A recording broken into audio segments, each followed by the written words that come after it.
Essex police have confirmed an officer was injured while stopping a protester, and in a separate incident, the demonstration is believed to have led to a lorry collision. Are these climate activists a danger now to society? Joining us now, Fraser Myers, who's Deputy Editor for Spiked Online, and a spokesperson for Just Stop Oil, Sam Johnson. Very good morning to you both. Thank you for coming in. Sam, I suppose if you have police officers injured and lorry drivers involved in collisions, the question answers itself. This is a danger now. Well, good morning, Susanna. Good morning, Ed. Look, I'm a bloke from Essex. I've worked in construction my whole life, and now I find myself, like everybody else, in this truly crazy situation. Your viewers deserve to know that this disruption will end as soon as the government makes a statement that it will stop all new oil and gas. That sounds a bit like a threat. It's not a threat. Well, it is a threat. We're in a serious situation. You're going to demonstrate and cause disruption and hardship and accidents until the government does what you say they should do. That's a threat. This week, Antonio Guterres, the Secretary-General of the United Nations, has said that we're on a highway to climate hell. But he's right. He is right. And But he wouldn't support, I don't think, what you're suggesting. Our government has broken its own climate laws. What? The UK government has broken its own climate laws. The laws are there to protect the British citizens, and the government has broken them. Look, the fact of the matter is that we have people this morning out doing exceptionally dangerous things, even to themselves. You know, we see people on bridges, on gantries. It's a huge distraction to people who are trying to drive safely. You might have an issue with the cars that they're driving, but we have the evidence this morning, a collision and injuries. I'm not sure that threatening to continue that sort of, disruption is a polite way of calling it, by saying this is going to carry on until you do what we say. Surely negotiating is a better way forward than threatening. We would be happy to negotiate with the government if the government want to speak to us, because they say it's our demand. I mean, this is the demand that everyone wants. We know we need to make a transition to renewable energies. We know that carrying on with gas and oil losses is a death sentence to us all. The thing which is so strange about this, though, normally with a campaign tries to build support amongst the public. I mean, Martin Luther King was very careful with his non-violent direct action to build public support. The suffragettes, the same. Can I interrupt with the Martin Luther King? No, but you are losing support. The polls say that people don't support your campaign, and you're carrying on. Martin Luther King was the most hated man in the United States of America. At the time, he was the most hated man in the United States of America.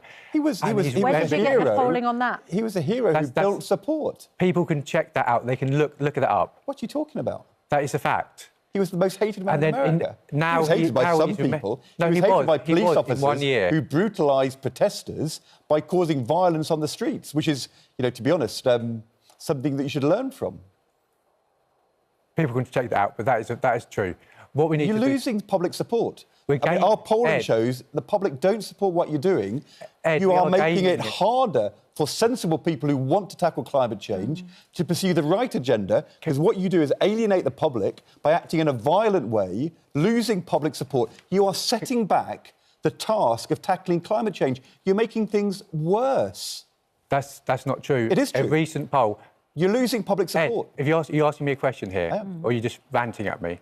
I'm asking you whether you're losing public support. No, a recent poll said that 2/3 of people in the UK support non-violent direct action. I do. Of course, of course people should demonstrate. But that's going up. That's going up. That's going up. But I don't think the polling shows that people support action which causes injuries to people who are trying to protect us, that people support stopping nurses getting home from 12-hour shifts, stopping people getting to cancer appointments on the M25, and that's what's happened in the last 48 hours. Let's talk to somebody who takes a very different view. Fraser Myers, Deputy Editor, Spiked Online. Look, the cause is just, Fraser. What's your issue with it?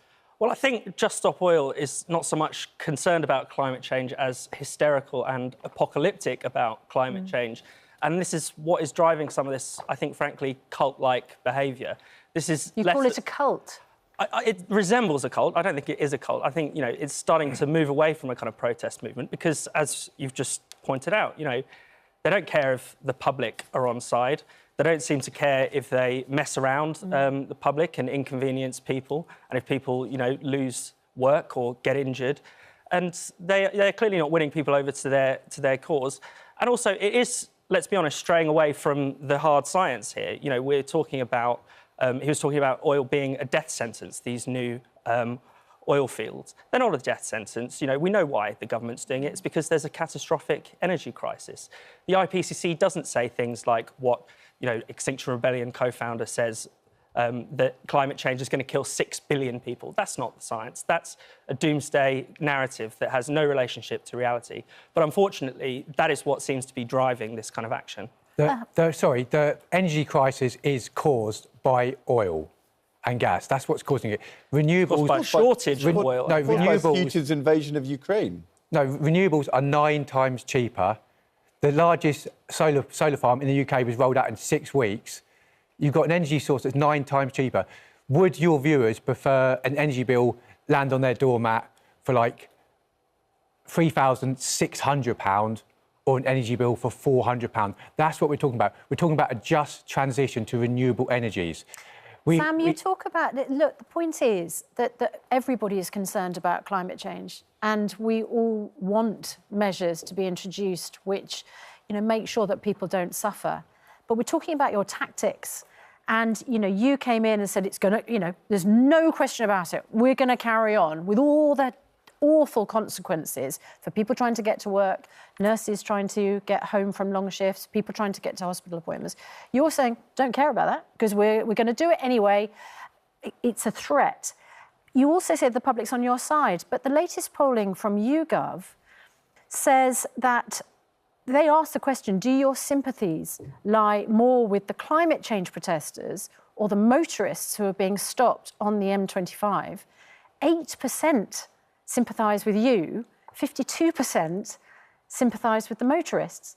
That is not getting people on your side. This tactic is not getting people on your side. And surely you need a groundswell of people on your side. I would totally agree. Yeah, of course the sympathy should be with the people that are disrupted. This is civil resistance. It is very, in its nature, it's very disruptive. And it's not nice. It's not nice. So you don't want people on your side?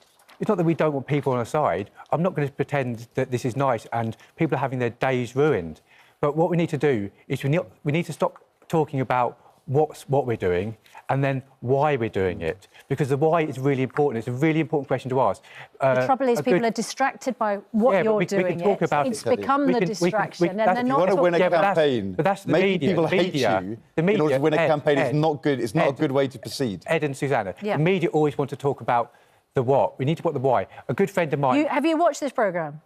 No. Right, OK, so you don't have any idea what this programme does. You have no idea who our meteorologist is, Laura Tobin, who's one of the most outspoken people on climate change, who has written an entire book talking about what we each need to do as individuals on climate change. And you have the audacity to come on here and say that we're completely distracted. We're not talking about the issues. We talk about them every single morning, Sam. You're not getting people on your side, including people who would naturally be sympathetic to your cause. Sorry, and I'm going to end it there because you've already said you don't watch and you don't care. Sam, thanks very much indeed. And Fraser, thanks very much indeed.